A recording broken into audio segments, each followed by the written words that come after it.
দল নিষিদ্ধ করা তো বাংলাদেশের একটা তথাকথিত গণতান্ত্রিক রাজনীতির চরম রূপ। এটা আমি বলি এটা চরম রূপ। এক সময় মানে সমাজতান্ত্রিক রাজনীতির চরম রূপ ছিল ফেসিবাদ। এটা চরম রূপ, এটা কিন্তু আলটিমেট তাদের একটা চেহারা। ওকে, তো গণতন্ত্রের নামে এই যে স্বার্থের রাজনীতি, এটা করতে করতে আগে দলকে কোণঠাসা করা, আগে ছিল এগুলি প্র্যাকটিস ছিল। ক্ষমতায় যে আসবে আর যাকে ক্ষমতার জন্য প্রতিদ্বন্দ্বী মনে করবে তাকে এবার মানে কাছে ধারে ভিড়তে না দেওয়া, নির্বাচন করতে না দেওয়া, তার নামে মিথ্যা মামলা দেওয়া, তাকে পিটিয়ে দেশ থেকে বের করার ব্যবস্থা করা, বন্দোবস্ত করা, দমন নিপীড়ন চালানো, গোয়েন্দাদেরকে পুলিশদেরকে দিয়া, এটা অতীতে হয়েছে। সম্প্রতি দেখা যাচ্ছে নিষিদ্ধকরণ প্রক্রিয়া। তো এটা তো চলমান রাজনীতির খেলা একটা। যে দল আসবে পারলে বিরোধী পক্ষকে নিষিদ্ধ করে দিবে, এটার একটা চূড়ান্ত রূপ এগুলি আমি মনে করি। একসময় সমাজতন্ত্রের মানে চূড়ান্ত রূপ ছিল ফেসিবাদ। তো এখন গণতন্ত্রের নামে এটা চূড়ান্ত রূপ হচ্ছে এগুলি। তো এগুলা আওয়ামী লীগ যে প্রক্রিয়ায় অন্যান্য দলকে নিষিদ্ধ করেছে, কারণ এটা নিষিদ্ধ কিন্তু বিএনপি কিন্তু ঠিক করতে করেনি, নিষিদ্ধটা করছে কিন্তু হলো ইন্টারিম ইনুস। তো বিএনপি কি করতে, বিএনপি কিন্তু আওয়ামী লীগকে রাজনীতি করার বৈধতা দেয়নি বা এটা রিস্কটা নেয়নি, তাদের ঘাড়ে কিন্তু দোষ নেয়নি। কিন্তু এখন আমরা শুনতে পাচ্ছি, কথাবার্তা হচ্ছে, এখন দেখা যাচ্ছে আওয়ামী লীগ আদালতে গেলে আদালতের মাধ্যমে হয়তো তারা ছাড় পেয়ে যেতে পারেও। আমি জানি না সেটা রাজনৈতিক দৃষ্টিভঙ্গি কি বলে, সেটা আমার মানে আমার কোনো নলেজ নাই। তো এখন তো বিএনপি কিন্তু দায় মুক্ত থাকলো, দোষ মুক্ত হলো, যে আমরা তো আসলে নিষিদ্ধ করিনি, আমরা এটাকে আইনি বৈধতা দিয়েছি, যেটা আগেও কিন্তু কথা ছিল যে অধ্যাদেশগুলি পাশ করতে হবে।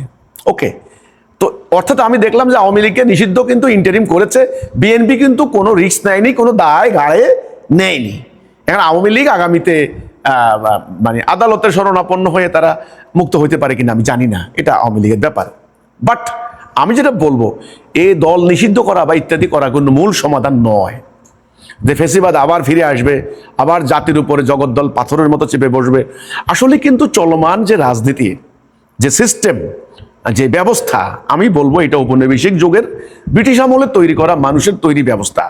এটা থেকে বাদ দিতে হবে, এটাকে নিষিদ্ধ করতে হবে। আমি বলি সংসদ সদস্যরা যারা আছেন, যারা সরকারে আছেন, ট্রেজারি বেঞ্চে যারা আছেন, আমি বলবো যে আপনারা বরং বসে এটার একটা উপায় বের করেন, এর একটা রূপরেখা বের করেন। যে আন্দোলনটা তো মূলত জুলাই আন্দোলনটা তো হলো একটা বন্দোবস্ত পরিবর্তনের আশা দিয়ে, তাই না?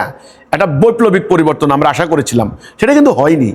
বরং আপনারা বসে আলাপ আলোচনা করে আপনারা ওইটা করেন যে বিদ্যমান চলমান মানুষের তৈরি ব্যবস্থা বাদ দিয়ে আল্লাহ দেওয়া ব্যবস্থা কি করে কায়েম করা যায়, আমি এ প্রস্তাব করব। দল নিষিদ্ধ করা এটা তো হইলো আওয়ামী লীগও ওই যে এর আগে জামাতকে নিষিদ্ধ করেছে, একাধিকবার করেছে। এখন জামাতের প্রভাবাধীন জামাত বিরোধী দল আছে, তারা সরকারকে চাপ দিচ্ছে। আর তাছাড়া এনসিপি যারা আন্দোলন করলো ওই টাইমে তো নিষিদ্ধ হলো। বিএনপি এখন এটাকে মানে আইনি ভিত্তি বা বৈধতা মানে দিল, এই আর কি। তো আমি মনে করি না যে এতে কোনো মূল সংকটের সমাধান হবে। সমাধান হবে একটা বিদ্যমান চলমান মানুষের তৈরি ম্যান মেড এই সিস্টেমটা বাদ দিয়ে আল্লাহর দেওয়া ব্যবস্থা যদি আমরা কায়েম করতে পারি, তবে আমি মনে করব যে কোনো কিছুতে নিষিদ্ধ করার, যেটা আল্লাহ যেটা নিষিদ্ধ করেছেন ওইটাই আমি মনে করি নিষিদ্ধ হওয়া দরকার। আল্লাহ যেটা নিষিদ্ধ করেছেন, তাই না? আল্লাহ কি নিষিদ্ধ করেছেন?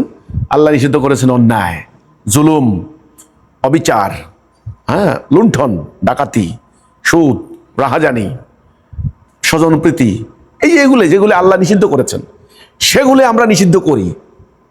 আমি মনে করি সরকার এটা যদি করতে পারেন সবচেয়ে বেশি কার্যকরী হবে। আর আওয়ামী লীগকে নিষিদ্ধ করা হয়েছে না, আওয়ামী লীগ কিভাবে সেটা মোকাবেলা করবে তারা জানে। এই হচ্ছে কথাটা।